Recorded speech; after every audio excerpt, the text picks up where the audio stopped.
Welcome to the Travel Squad podcast, where adventure meets inspiration. We're your hosts. I'm Brittany. I'm Kim. And I'm Jamal. Together, we explore international destinations, hike epic national parks, and share unforgettable travel experiences with you, one passport stamp at a time. Our mission is to inspire you to travel by showing you how you can make it work no matter your budget, schedule, or experience level. We bring you along so that you can laugh, get excited, and start planning your own trip. So grab your ticket and your passport. And don't forget your travel insurance. And get ready to embark on a new adventure with us around the globe. Hello, fellow travelers. Hey, squaddies. Welcome to this week's episode of the Travel Squad podcast.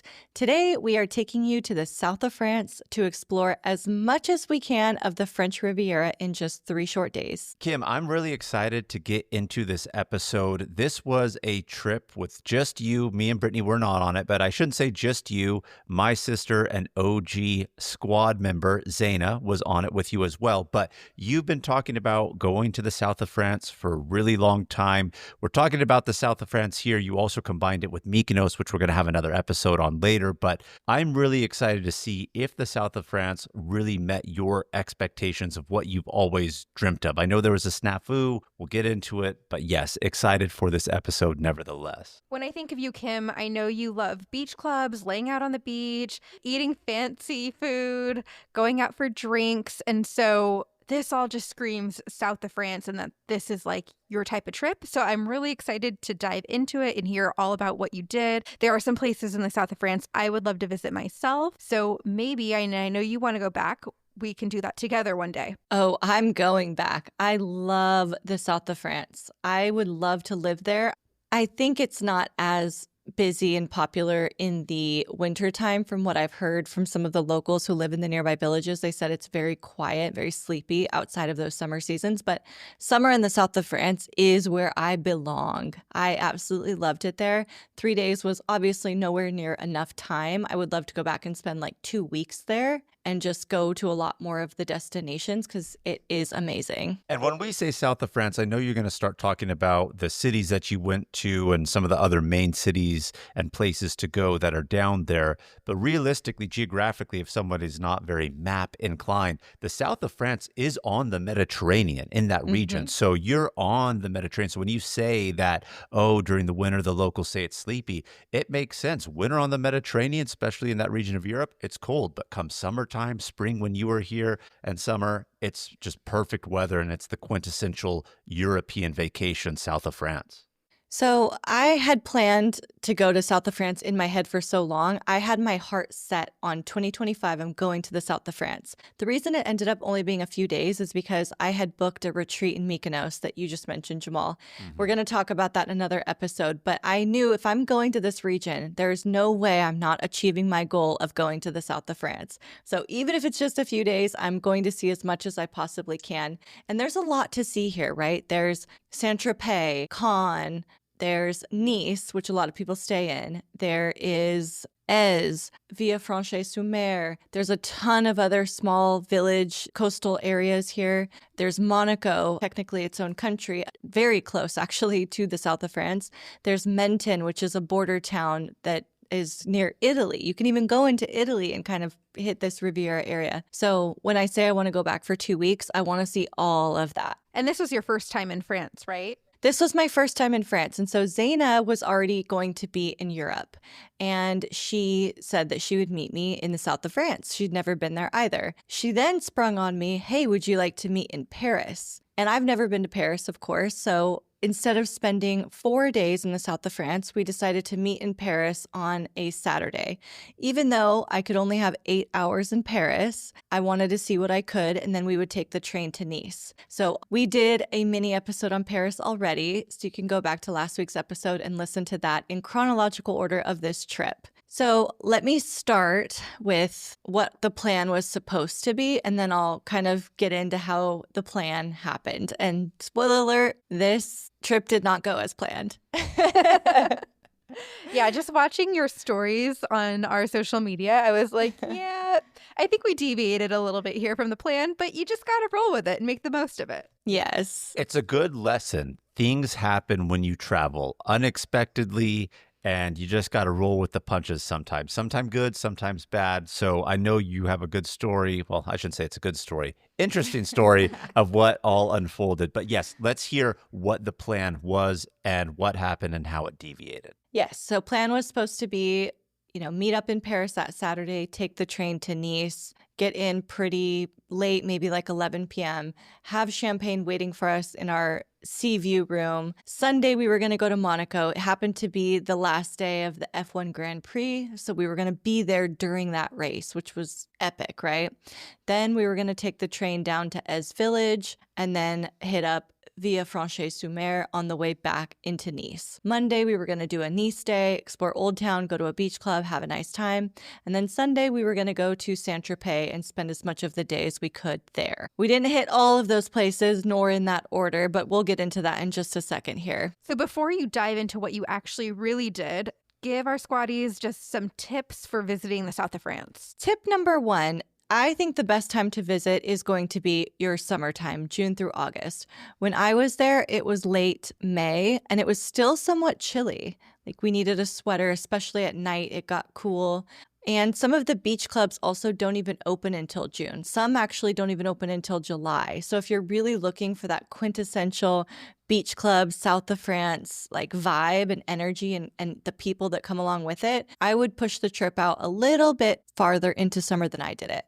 Uber is available. They do have a metro system as well that is very easy to navigate. I didn't use it myself because we were only there a couple days and we didn't really need it, but we did use Uber quite a bit. And the Ubers are available. They're not always reliable, though. I will say that. You might have to wait 5 minutes. You might have to wait 20 minutes. Sometimes they cancel on you. There are taxis around town as well that you could hail a cab if you needed, but it's also a really walkable place. At least Nice, where you will be staying most likely as your central base, Nice is pretty walkable. I will say, staying in Nice, stay near the train station. If you're planning to do a lot of day trips around the French Riviera, and you definitely will, then you're going to want to stay near the train station just to make it easy to hop on and hop off. Zaina and I stayed at the Radisson Blu, and I would not recommend staying at the Radisson Blu because it was quite a ways away from the central area of Nice where the train station is and where Old Town is, where all the beach clubs are. It was almost an hour walk to there, which is a beautiful walk along the promenade. But if you want to be more central, especially if you have a limited amount of time and you're going to do day trips, then I would recommend staying near the train station. I know normally we're all pretty logistical when it comes to planning our trips. And I know you just made this tip, which is a great one. We say it all the time, stay near mass transportation. In Europe, trains are mass transportation. Yes, you guys chose the Radisson Blu for a specific reason, even though you knew it was far from the train station. Why did you guys do that? We wanted an upscale hotel with an ocean view, and that is what we got. It was a really nice hotel. It was a great breakfast buffet. And I loved the balcony and waking up to seeing the ocean. Like as soon as my eyes popped open, my sleeping eye mask came off, ocean. And it was gorgeous. So for that reason, I think it's great. If you're renting a car, then you won't need to be near the train station. So Stay at the Radisson Blu. They don't have the best customer service, I'll say that. I would say they're upscale, but they're certainly not a luxury hotel, although they think they are. Good to know. So you chose vibes over practicality in terms of wanting to be on the ocean. Yes. And then come to find out, we did spend a bit more time at the hotel than we thought we would. So we really enjoyed all of it. Well, there you go. My next tip is try not to do too much. I originally in my planning wanted to do a lot more than once I got through planning realistically realized could not do. So I would say just plan to visit 1, maybe 2 towns per day. Yes, they're a very short distance train ride away from Nice, but you're going to want to spend time there, go slowly, take in the sights, take pictures, enjoy, pop into places you weren't planning to go into, and you don't want to feel rushed. So I would say like 1 to 2 towns per day. The only exception maybe would be Eze and Villefranche-sur-Mer, because you could do the medieval walks and whatnot and then hit up the beach club later in the day. But again, just take it slower. It's a place to just enjoy, not rush through from thing to thing to thing. And then if you're planning to go to Saint-Tropez, it is quite a ways away from Nice. It's not easy to get to either. There's not a direct train route. If you're going to go, you have to go train, then bus, or you can take a ferry. The ferries have short windows of schedules. It's expensive to hire a private car, about 300 to 400 euros each way. So if you are going to make it over to Saint-Tropez, which you definitely should, then definitely plan to stay a night, 2 nights, maybe more, so that you can really enjoy it and not have to do it in a day trip. I don't think I would recommend it as a day trip. You would miss the nightlife as well if you did it as a day trip. And of course, Saint-Tropez has nightlife. Yeah, so this is what you're going to have to add on your return trip to the south of France. What does every USAA member have in common? Family. We're one big family who supports the military community and their eligible families. And if you, your parent, or spouse served, you could join our family and save big on auto insurance. Visit USAA.com/join today to check your eligibility. Membership eligibility and product restrictions apply and are subject to change. USAA means United Services Automobile Association and its affiliates, San Antonio, Texas. Introducing the new Volvo XC90 with 7-seat versatility, Google built-in, and advanced safety features for all your precious cargo. The new Volvo XC90, designed for life. Visit volvocars.com/US to learn more. I just MailChimped my marketing. You MailChimped your what? I MailChimped my marketing with AI to create an effective marketing campaign in minutes. No, MailChimp and Way. Yes, MailChimp and Way. Now I can hyper-personalize my campaigns across email and SMS. You can do all that with MailChimp? What did I just MailChimp and say? MailChimp your marketing with the #1 AI-powered email marketing and automation platform, Intuit MailChimp. #1 based on publicly available data on competitors' customers. Plans vary. SMS available as add-ons. Visit MailChimp.com. So Radisson Blu is a great place to stay. Some other good places that you could stay that have a better location, more central, would be Mercure and Hotel Splendid. Hotel Splendid was a good one that I noticed when I was walking around. It's pretty close to the train and close to the beach. So I'm not sure what pricing looks like on that one, but as far as location, it's primo. I have a question for you about that Mercure that you mentioned, Kim. So Mercures are really popular all throughout Europe. And Brittany and I, the first time we stayed at a Mercure actually was in France as well, but it was when we were in Chamonix in the French Alps. And you come across some luxury ones and some just, average ones. So I know you said it's a good place to stay. Were you saying that specifically because of the location, or Yes. being in south of France too, was it more of an elevated Mercure? I didn't go inside, so I don't know, but it was a good location. So I noted those two down, Mercure and Hotel Splendid, while we were walking around. And I was like, oh, if I would have known the area, this would be a good place to stay.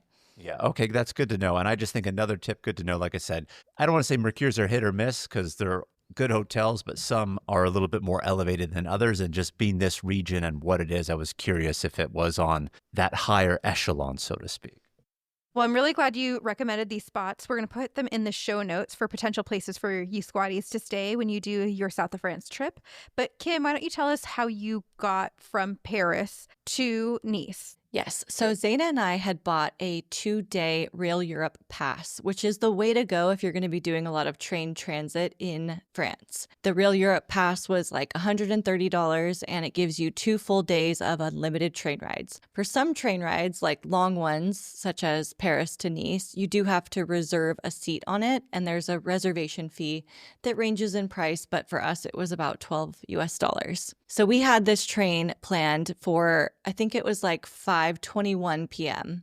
And while we were in Paris, we got a little carried away with our timing and we ended up missing that train. That was the last train from Paris to Nice that day. The next available train we could hop on that night would be a 12-hour journey for some reason and would put us there in the morning. So we're frantically looking at other routes we can take. Can we get a plane ride? Can we get on a train to Cannes? What other routes are out there? And luckily we have this pass, so we haven't lost like a train ticket pricing, we can book a different train. And so it's getting late though, and the trains kind of stop running at a certain hour. So we're frantically looking. We find a good route coming up in about an hour to Marseille. So I guess I did visit Marseille on this trip as well. We did get on that booking. We reserved our seat. We got on it. The trains are very comfy and nice. Oh, I should mention this too. When you do a reservation for a second class ticket on the train, you can't pick your seat. So if you're traveling with someone else, you're likely going to be seated somewhere separate from them. But if the train's not full, you can move and sit next to them. So we did get on that train. It put us into Marseille around 11 p.m. And I had scheduled an Uber to pick us up here. But that Uber did not show up. I could see on the map they were there, but they canceled. And then another one picked it up, and it was the same thing. They were sitting down the block just holding it for some reason, and then they eventually canceled. So that was frightening. We're 2 hours away from Nice, driving distance, and we have no idea how we're going to get there. But luckily, there were cabs sitting outside of the train station. And we chatted with one, and he gave us a good price to get us to Nice, which was about what we were going to pay for the Uber. And what was that good price? Tell me what a 2-hour cab ride from Marseille, France to Nice costs. Well, this was an expensive trip. I just calculated up all my expenses, and probably the most expensive trip I've ever taken because of fun stuff like this. So the standard price for that trip based on mileage and their rates would be around 575 euros. And you got it at a discounted price of 400 euros. Steep price, but you know what? You have to do what you got to do to get to Nice. And the Uber was 350, and we looked when we got dropped off. The tracker in the taxi did say about 575, so he was being honest, and we did get a quote unquote good deal.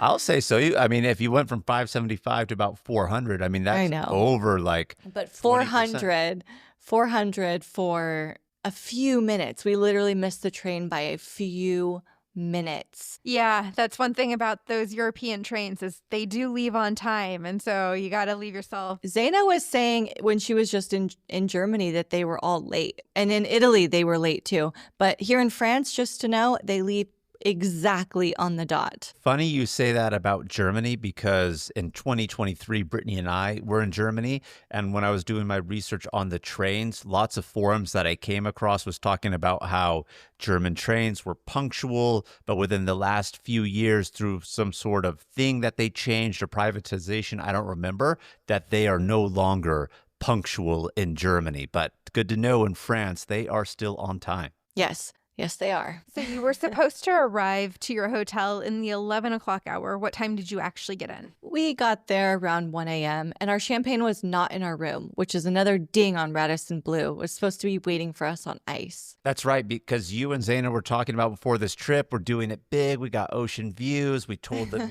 for the little bit extra that they offered, we want champagne on ice when we get to the room. And they gypped you guys on that. They you did not have get it. The champagne. Which was fine because we were tired and we just went to bed anyway. It's the principle, though. I know. We talked to them the next day, but more on that.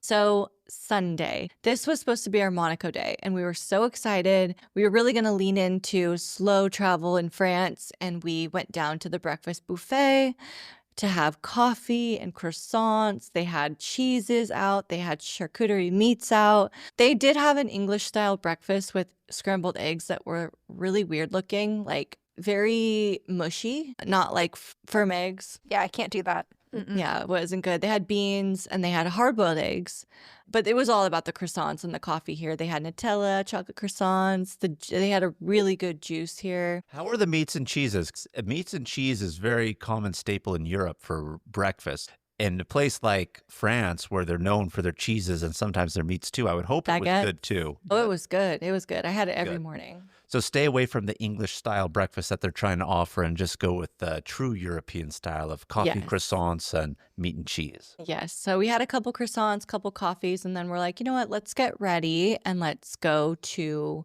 Monaco. Let's finish getting ready. So we were originally planning to go to Monaco super, super early in the morning. You know, there's going to be a lot of crowds for the race.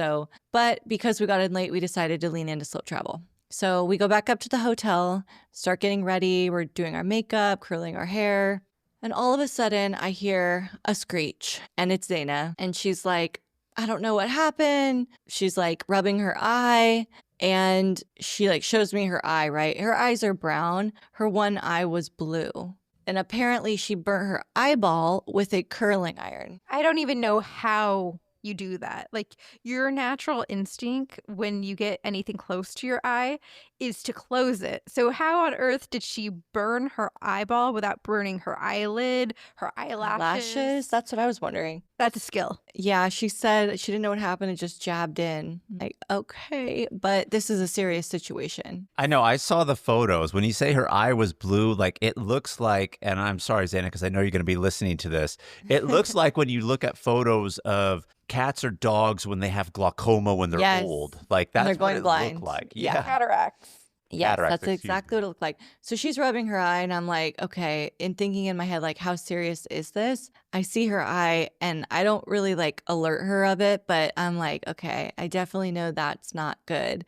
And I plug into ChatGPT, like, I'm in Nice, France. She just burnt her eye with a curling iron. And what do I do? And it says, whatever you do, don't rub your eye. So I'm like, Zana, stop rubbing your eye. And it says to put an ice pack on it. So we got the champagne this morning. They brought the champagne to our room. So I used the ice from the champagne container and make her a little ice pack. And I was like, put this on for 15 minutes and don't rub it.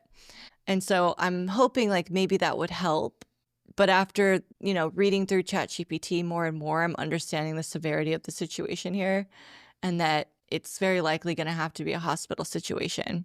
But I did see a ChatGPT said you could get eye drops for antibiotic and for pain. And I'm like, okay, maybe we'll just get eye drops and then we'll be on our way to Monaco. You got to be hopeful when you're traveling. You don't know how serious it could be, right? But tell us what happened after that. How did you decide that the eye drops weren't going to suffice? Well, basically, I described the situation to ChatGPT and it said, you really need to go to the doctor. So we finished getting ready. I curled the rest of Zana's hair for her. Love it. And then we go down to the front, ask them for a hospital. It's a Sunday, so they're like, there's nothing open. There's no pharmacies open. Like a lot of the hospitals are closed. And I'm like, what? But there is one main hospital in Nice. It's not in the old town. It's a little bit farther away. So we get an Uber and the Uber's telling us, oh, you're going to have a 4-hour wait. I bring my kids there. It's terrible. Try to go to urgent care. We go to urgent care. The hot French doctor sees us right away and he takes one look at her eye and says, you need to go to the hospital. Oh, no. I even put in the translator, can you prescribe eye drops? And he says, I can, but she needs to go to the hospital. So we get back in an Uber, go to the hospital, and they give us a number and they say, you're next on the list. And we actually only had to wait like 10 minutes. Oh, that's not bad. Yeah, it wasn't bad at all. We go back there, the ophthalmologist puts her in the machine, looks at her, puts drops in, scrapes off the outer layer of her cornea, finally gives us the results at the end, basically saying it was a burn, but it wasn't a serious burn, luckily. And so for about 2 days, you're going to obviously be in pain because we scraped off that cornea layer, but take these drops, you're going to be just fine. If I remember hearing the story correctly when it happened, Xana didn't even know she was getting her cornea scraped when the doctor was doing it, correct? Like she just found out like after the fact, like, oh, I just scraped your cornea off or part of it. Well, she put her head in that machine where you rest your chin on it, and then she put a light there, and it looked like she was just like inspecting with a Q-tip. I didn't even know that's what she was doing either. Well, I'm glad it was not painful. That's a plus for sure. Then we went over to the pharmacy and got a bunch of eye drops, prescriptions filled.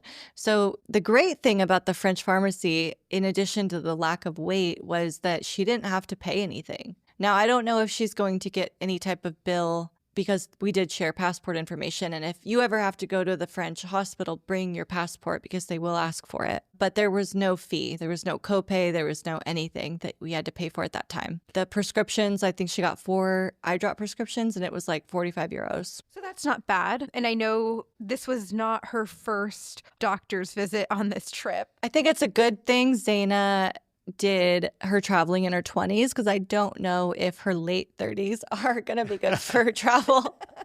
Well, yeah, because to Brittany's point, she was in Europe earlier, right? Because you mentioned Yeah. how she was going to be in Europe. She was visiting her friend Isel in Germany, and she got sick while she was there. Ended up getting, I believe it was strep throat or something, lost her voice, laryngitis, whatever it was, and had to go there. So European healthcare is good. Apparently, she didn't pay a lot for any one of those things. But like you said, to be determined on France. We don't know since they asked for the passport information. But it's one of those things where maybe right now it's looking like travel insurance wasn't needed, but we don't know since they have the passport. But I recommend anytime you travel internationally, you should get it.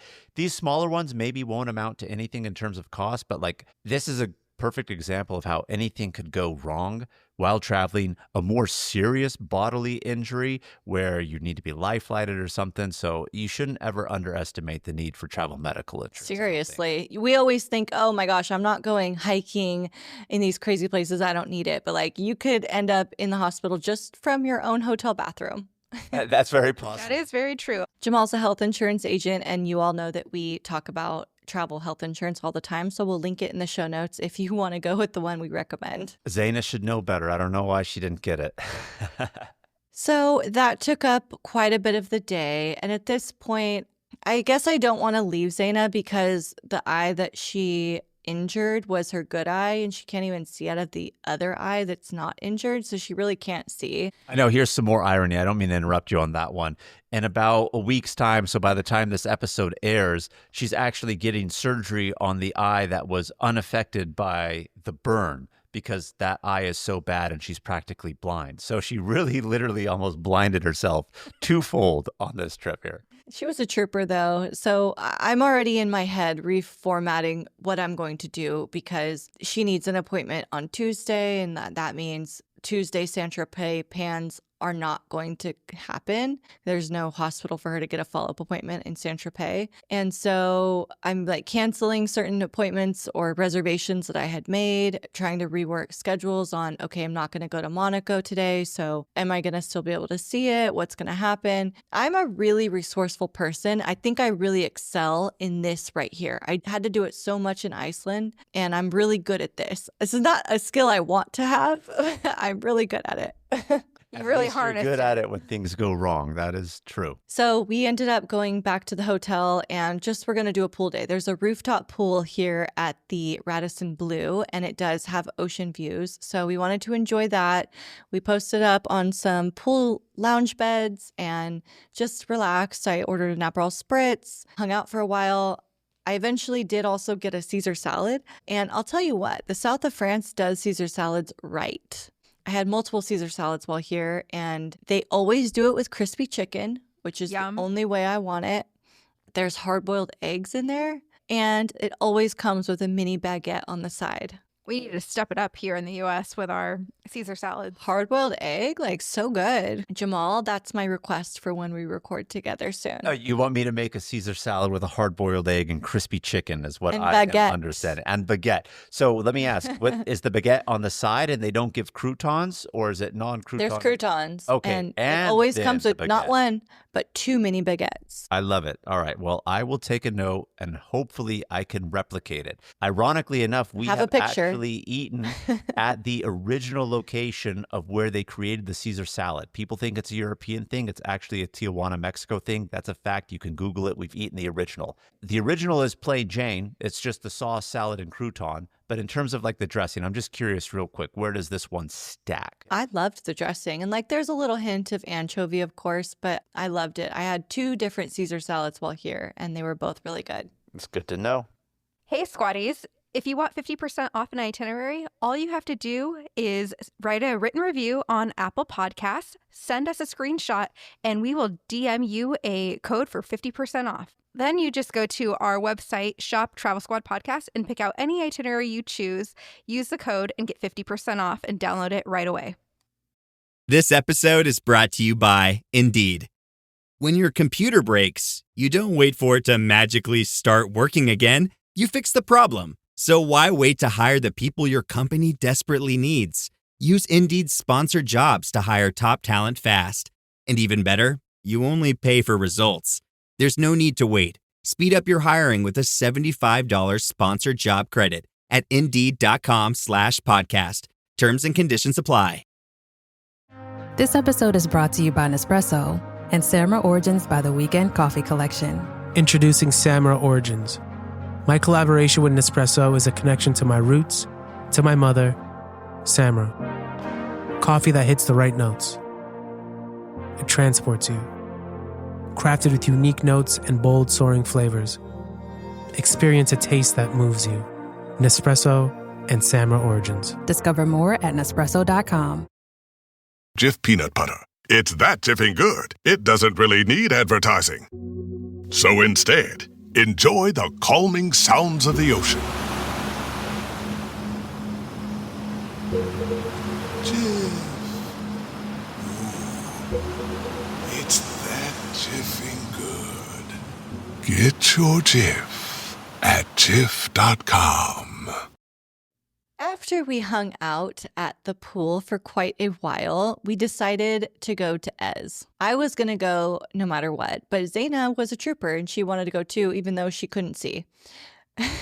Eze, the medieval town, just a short train ride from Nice. We ended up taking an Uber because when you take the train to Eze, it drops you off at the bottom of the town. Then you have a 1-mile hike up to the medieval village. And we were a little bit facing sunset time here. I think we were going at about 6. Sunset was at 8:30. So we didn't want to do that walk. Dana can't even see where she's walking. So we took an Uber all the way up to the village of Eze. And I would definitely recommend you go to Eze. Now, the south of France, you're thinking ocean and beach clubs and that, but Eze is a really cool break from that and a very old place. Like you guys know I love ancient ruins, and this gives me that vibe. They're just medieval alleyways. You just get lost in the winding places. Like you just wander and walk. Now there's a lot of art galleries there. There's some restaurants in there, different shops that sell things. We were there towards the end of the day, so not a lot was open, but it's a beautiful place to just hang out. And then there's all these like stairways and windows built into the big stone walls. And through those windows, you can look out and see the ocean, and it's really cool. You know, Kim, I have never, ever heard of Eze as anywhere in the south of France. I mean, you hear of Saint-Tropez, Cannes, Nice, but I just Googled this as you were talking about it, and I would say you put it into words in a really good way. It's exactly what you described is what I'm seeing, very medieval-ish, and it looks like it's on a hill too. So you get to climb up and the windiness of it, and it's like really pretty, and then you have the overlook, of course, then of the Mediterranean and the water. So I know you said it's not really the beach that you think, but you have medieval and still the Mediterranean right here. It's really beautiful. Were you able to watch the sunset from an elevated point at all while you were here? There is not a sunset to watch. The sun doesn't set over the ocean, so it kind of just gets dark. Okay. So what else did you do in Eze while you were there? As we were walking through these beautiful alleyways of the medieval village here, we stumbled upon an Italian restaurant in a cave. And I love caves. I know you love caves. But here, it was just like a really cute barrel-looking door and then a very like long, narrow hallway-esque cave restaurant. It's called La Taverne. The prices were pretty reasonable for the French Riviera. We went in, we sat down. There were tables on both sides. It could probably fit, I don't know, maybe 10 tables on each side. So they can cram a lot of people in there. They also have live music on certain nights. The night you went, did they have any? No, they didn't. They had it the night before. They have a little piano and they'll sometimes have a guitarist in there, they said. The food was so good. I would highly recommend you go here. We got the artichoke truffle ravioli, a salami pizza, and I got a red wine. The red wine was only €6 for price setting. For a glass or for a whole bottle? For a large glass. Okay, that's still not too bad. €6 for a very, very large glass. Because the prices everywhere else for a glass of wine or champagne is like 15 to 25 euros. What a steal. I know. And I think the artichoke truffle ravioli was like 25 or 30. The pizza was maybe 15 euros. So pretty reasonable prices for this area. And then that's where we finished up our day. We got an Uber back to the hotel. So we Ubered more than we would had we stayed near the train because it would be an hour walk or a 10-minute taxi ride to the train station. So at that point, we're like, we might as well just Uber to wherever we're going. The next day, we actually did Nice as I had originally planned. We weren't planning to do anything else on this day other than Nice, so we kind of stuck with what we had planned. We did our breakfast, and then we actually walked the beautiful oceanfront promenade down to the main area here. This promenade, you will always see people sitting on benches, running, roller skating, walking their dogs. When we were crossing the street here to get to that side, there were two French ladies who saw us. They asked Zaina, "What's up with your eye?" Because she made a DIY eye patch that just made her injury look 20 times worse than it actually was. She was hilarious. She was blocking light because the light kind of added to the pain, but the eye patch that she made was not cute. So everyone was staring. So these two old French ladies ask us what it is, and we're like making shit up. We're like making hand motions of an explosion, and the lady's like, "Barbecue?" People are asking so much at this point. And so the next question these French ladies ask is, "What do you think of your president?" Getting real crazy. I know. We're like moving along with that one. And so we have this beautiful walk down to the main areas of Nice. And in this area, once you get off of the oceanfront promenade, we wanted to go see the Fontaine du Soleil, which is this beautiful fountain in the middle of this square surrounded by gorgeous French architecture. Like the buildings are so beautiful in France. And it's a beautiful statue with water coming out of it into this fountain. Great place to take a picture. It's then the Place Massena. And I know I'm not pronouncing that with a good French accent, so apologies everyone listening. But it is their central square. So a lot of people, there's a lot of restaurants around this area, a lot of shopping around this area.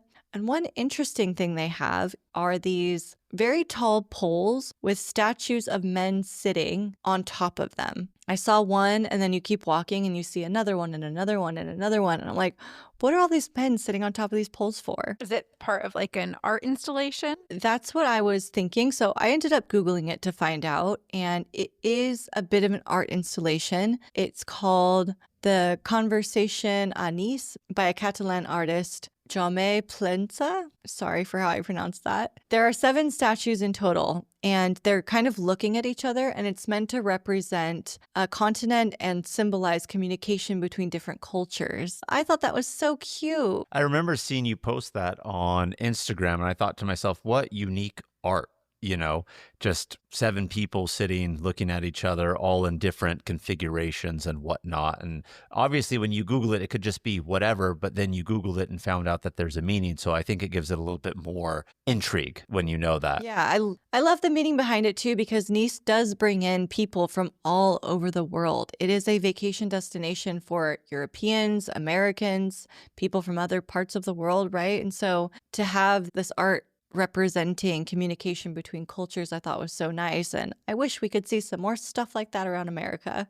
But this is a great place to peruse. Definitely give yourself some time to just unwind and relax. Our hotel had the breakfast buffet included, so we did that. But if your hotel doesn't, I would recommend coming out here for brunch. The way they have the restaurants all set up along the walking paths, they have the chairs pointed outwards. So they want you to people watch. They want you to sit there and enjoy food and drinks and smoke and just be a part of the bustle of the area here. And I kind of wish that we did this. So when I go back to Nice, I would stay more in this area and plan to dine out for breakfast or lunch or even dinner in this area. Also do some shopping.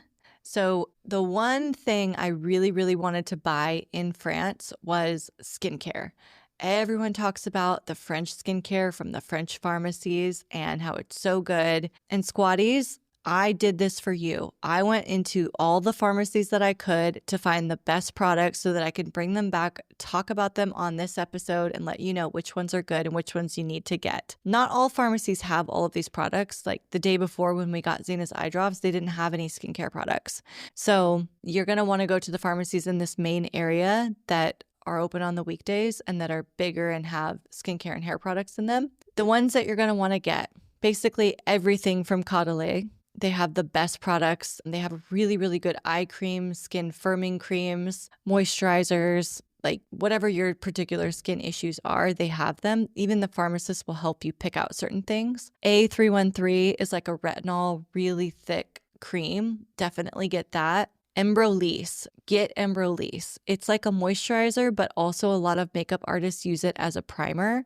It will make your skin look like one of those pretty French girls. It's so good. The other thing is Nux. It's a glitter body oil. They have non-glitter as well, but it's almost like a perfumed body oil, but it's a dry oil, so you don't feel oily.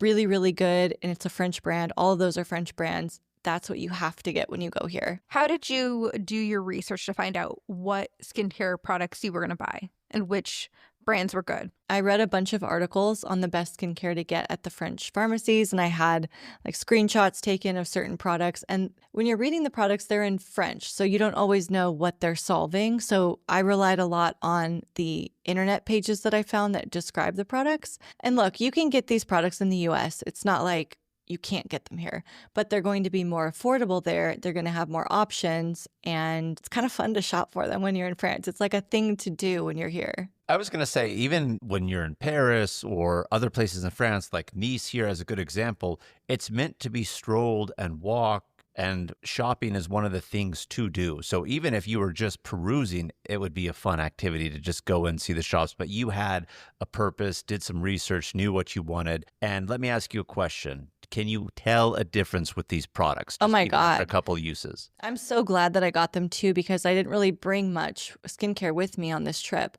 And yes, 1000%, especially the Embryolisse. That one is so, so good. I got several different eye creams, and oh my gosh, the one from La Roche-Posay that is a dark circles eye cream, it's really, really good. If you're like a influencer, you take a lot of pictures, you're a model, or you just are on your vacation and you want good pics, that one will be really good for under eye darkness. And you might have a lack of sleep while you're traveling, so you're going to need that. And then the Nux glitter body oil, I never see that in the US. So if you can get your hands on that, which you can, all the pharmacies have it, get that one. I spent about an hour in this one particular pharmacy, probably spent like $200-$250 on skincare, and I would do it all over again.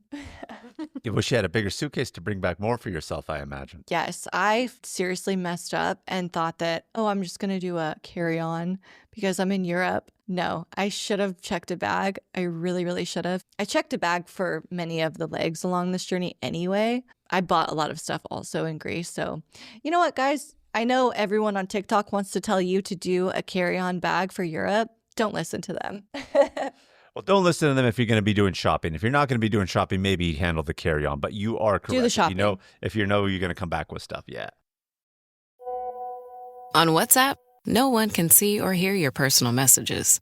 Whether it's a voice call, message, or sending a password. To WhatsApp, it's all just this.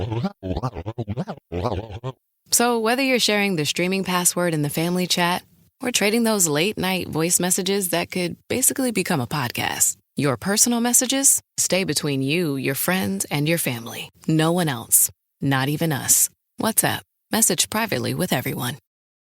With a major selection of the looks your kiddos love starting at just $4 in the Walmart app, a new school year means a stylish new them. Who knew? Find skater skirts and Crocs that say, I'm casual but cool. Sparkly sneakers that say, it's my classroom, you're just learning in it.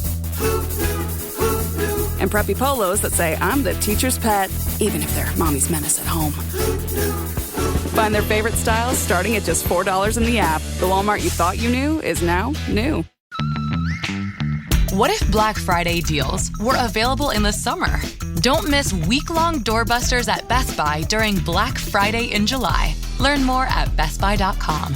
Best Buy. Imagine that. We had a reservation made for 11:30 a.m. at La Castel-Plage Beach Club. There's a lot of beach clubs in Nice, and they're almost all next to each other. Boom, boom, boom, boom, boom, along the water. So I don't think you can go wrong with any. I spent a lot of time analyzing them all. Some of them weren't even open yet in end of May. I would recommend La Castel-Plage because it's at the very end of this route and it's beautiful and the vibes were good. The beds were amazing. It's about 30 euros for the bed rental all day and 7 euros for the towel rental. So you can bring your own towel and save money if you wanted to. But if you have a carry-on bag, then you probably don't have room for a towel. Yes. So 7 euros isn't actually bad. And then you don't have to worry about carrying a wet towel with you or a towel with you all day anyways. Yeah, I rented the towel because there was no room in my carry-on bag.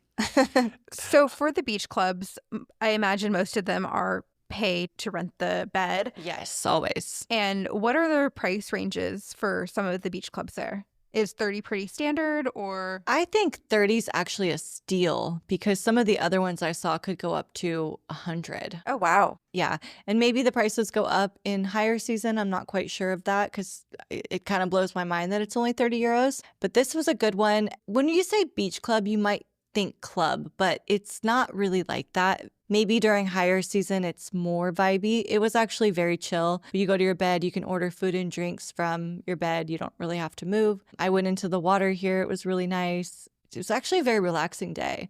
And I discovered my new favorite drink. Which is? It's a Rosa Spritz. And what is that? Yeah, how does that differ then from an Aperol Spritz? There's a lot of different spritzes. I also had a limoncello spritz here. So a spritz is always like some sparkling water and sparkling wine or champagne, and then a liqueur. The Rosa liqueur was like a mango grapefruit type combination. I can't remember exactly, but it was like this orangish pinkish combination. It was a really good flavor. I would highly recommend that one. I didn't see it on any other menus though. I was looking for it after this. Didn't get any food here because we had dinner plans, but I did get one last drink, and that was the frozen espresso martini. It's always a good staple to have. You can't go wrong with an espresso martini. You need a little pep in your step once you get to around 4 p.m. after laying out all day.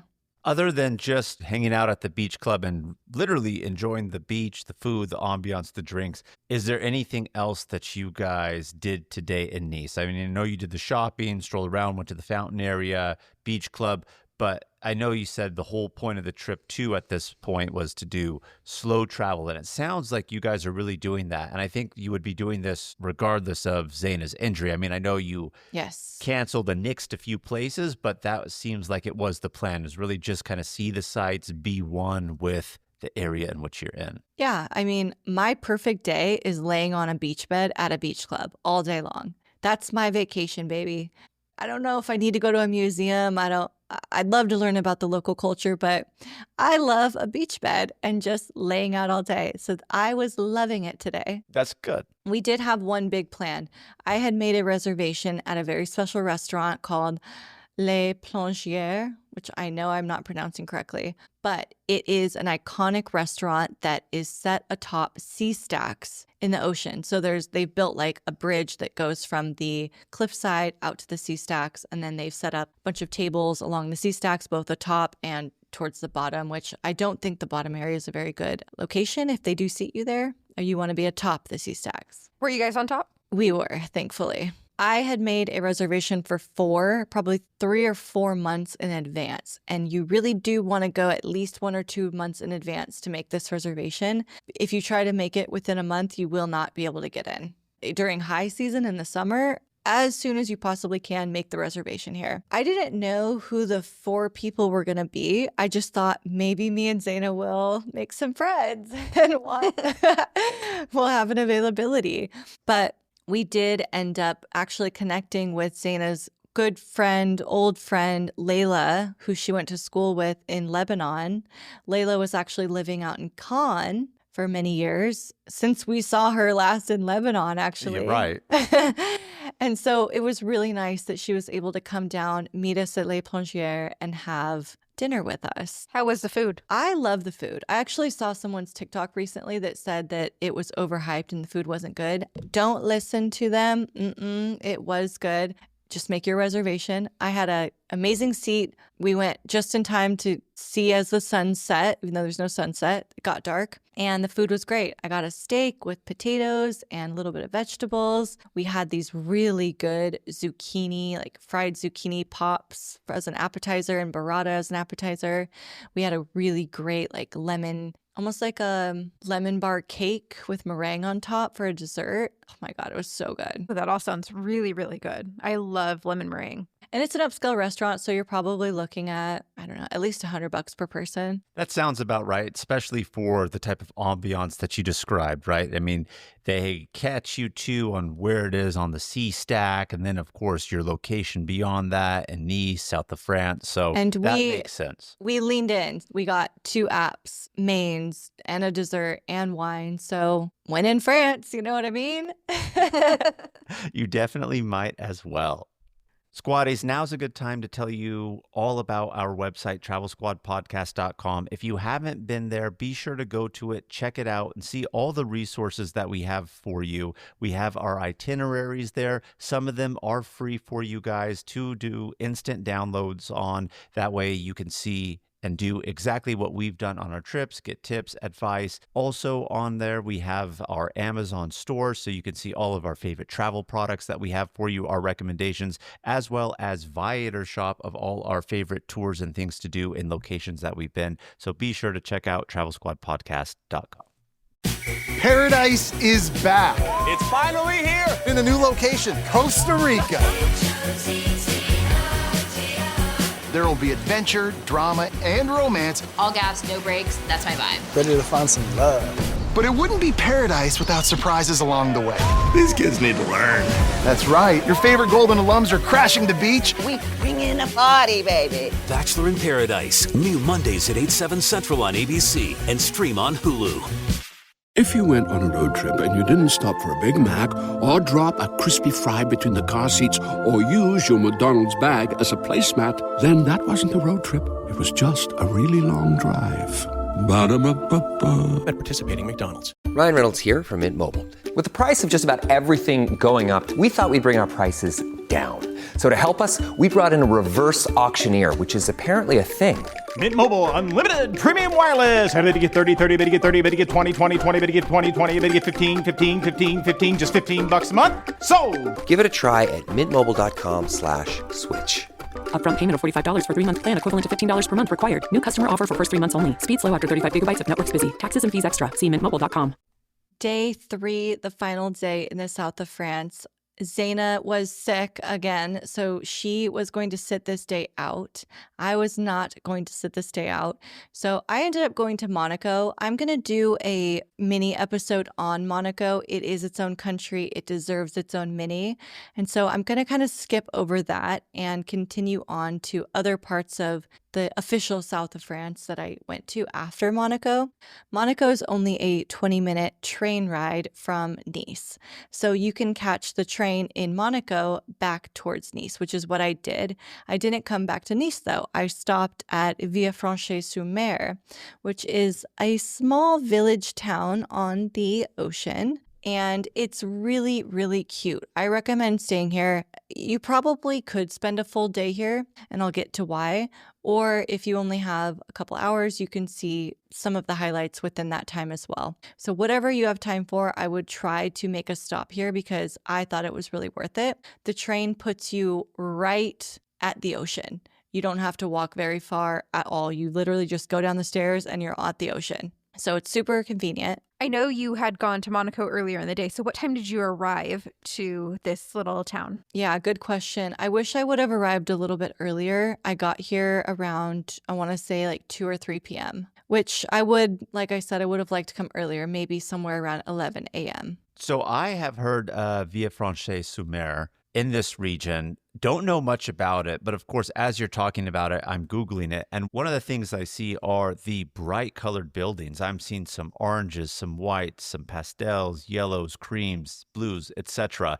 Did Nice really have colorful buildings like this too, along like the harbor area? Or is it more classical? Here looks more Italian, quite honestly, of what I'm seeing in the buildings. You know what?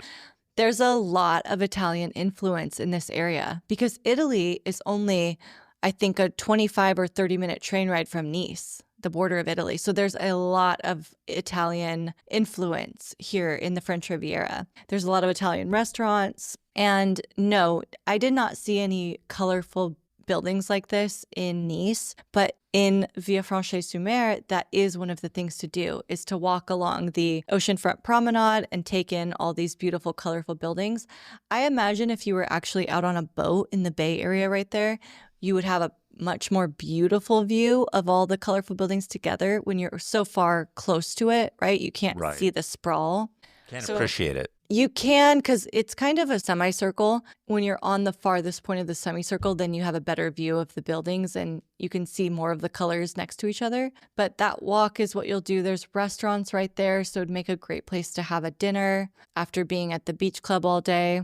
And that's kind of what I did. I walked along this promenade here. There's also a citadel that you can go to and walk around, a very old citadel. I didn't do that. I didn't walk that far because I was a little bit on a time crunch, but I saw as much as I could of this area. The real reason I wanted to come here was because in all my research, I read Nice has rocky beaches. If you want a sandy beach, go to Cannes or Villefranche-sur-Mer. And Nice beaches are rocky, like they're big rocks. They're not like small pebbles, they're kind of big. And so I wanted to go see what the sandy beach would be like here. I saw it on some videos. It looked really pretty. It's very close to Nice.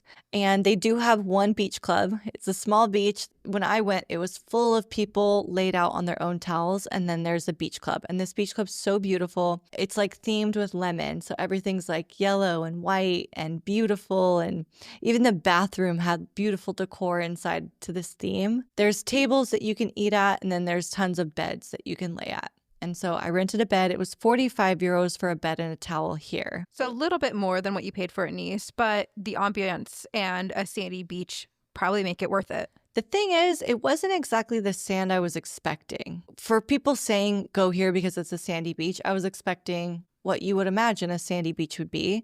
I would say it was more small pebbles, sand and small pebbles. Well, I guess in comparison to boulders in Nice, then the small little rocks is going to be sand too. Okay, Nice was not boulders, but they were like maybe half the size of your palm or your palm size. Right. I know, I'm exaggerating. I'm just making jokes over here. But that is upsetting if they say sand and then you get there and it's more little small rocks. But at least, easier to lay on if you put a towel out, I would imagine. Yeah, like the people laying in Nice on towels, I don't know how they're doing it. But here in Villefranche-sur-Mer, you definitely could do that.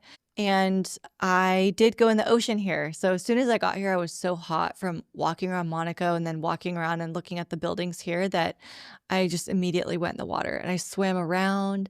I feel like the water here has more salt or something because it was like easy to float. I don't know, maybe it was in my head, but I floated around here for quite a while. And then I saw that he was bringing my Aperol Spritz and my Caesar salad on a big, beautiful wooden tray. Which Caesar salad was better? Day 2 or the day before? Ooh, I think the day before. This one actually did not have a hard-boiled egg. A hard-boiled egg does it for Kim. I'll remember that when I make you yours. But eating it on this big, beautiful wooden tray on my beach bed right in front of the ocean, like that was the best meal I've ever had with my Aperol Spritz. And I was a little solo day, which actually I want to talk about solo travel for a second here because I know I did a solo travel mini and I said I wasn't like in love with solo travel. And I thought that the south of France would be a place where I wouldn't want to solo travel because of all the beach clubs and the partying and all that. And I still agree with that for nightlife. But after doing this day on my own, I would definitely do the south of France alone. And in fact, the fact that Zaina wasn't there, sorry, Zaina, I enjoyed it. Like when you're doing your solo travel, you can do whatever you want on your schedule. Like I didn't have to ask, hey, do you want to go to this beach club? I went because I wanted to go. I didn't have to ask like, hey, should we get a Caesar salad? Like, no, I wanted it. I got it. And that is a good feeling. So then I took the train. I wrapped up here. They closed the beach club around, I think, 7. So I wrapped up, went right up the stairs, got on the train. This was the only time I went on the train that it was so crowded. I've seen these videos on TikTok saying, beware, the trains are going to be really crowded. I hadn't had that experience yet, but on this one, like I almost didn't get in when the door was closing. Wow. And was your pass still valid for this day as well? Yes. So you could choose the 2 days. So this was the other day I chose. It was only a 7-minute train ride back to Nice. So it was fine. Got there just fine and got off. But I was like, wow. And the trains are really easy to navigate in this area because there's one going one way, there's one going the other way. And it does that route like sequentially throughout the day, all day long. So you can always catch the next train. There's always one going probably all the way like towards Saint-Tropez, all the way towards Italy. Did you do anything else to wrap up your day, or you just headed back to the hotel and that was... Yeah, that was pretty much it. Packed. We had early morning flights out the next day. The Nice airport was very close. And for us, it was like a 10-minute ride. If you're central, it's probably 15. And unfortunately, had to say goodbye to France and get on to Mykonos. But you know I'm going to be back. I loved it here. I want to go to Saint-Tropez during the high season for several nights. I want to go to Cannes. I want to go to Antibes. And I want to do some spa activities in France. So I'm just curious in general, Kim, what is your collective opinion on France? Because I feel like everyone has this image of France in their mind to travel there for the first time. And you hear it a lot. Some people are very disappointed with it for certain reasons, and some people love it. I'm genuinely curious of your opinion, because let me tell you something. Brittany and I went to France. We went to Paris. Paris was nice, but I thought, I don't see what the hype is about. But then we were in Chamonix, and I loved it. So I know it's kind of really by region, but what was your overall opinion? I would like to go back to Paris and do a few days there and shop more and slow travel more. So I liked it, but, you know, I'm not like dying to go back. I loved the French Riviera, and I will go back every year if I can. I want to go back this summer, actually. Then I guess the overall theme and feel of our consensus as a podcast is go to Paris. You'll probably enjoy it, but it's one of those things where maybe all of us think it's not the best, but other regions of France that we have been to are shining. France has a lot to offer outside of Paris. Absolutely. Squaddies, thank you so much for tuning into our episode this week. Keep the adventures going with us on all the socials at Travel Squad Podcast. Send us your questions of the week and tag us in where you're going. If you found the information in this episode to be useful, or if you thought we were just plain funny, please be sure to share it with a friend that would enjoy it too. And as always, please subscribe, rate and review our podcast, and tune in every Travel Tuesday and Fridays for new episodes. And Squaddies, sign up for our newsletter to stay up to date on everything happening with the podcast, hear about our latest tips, advice, and amazing adventures that we have in store for you. Bye, Squaddies.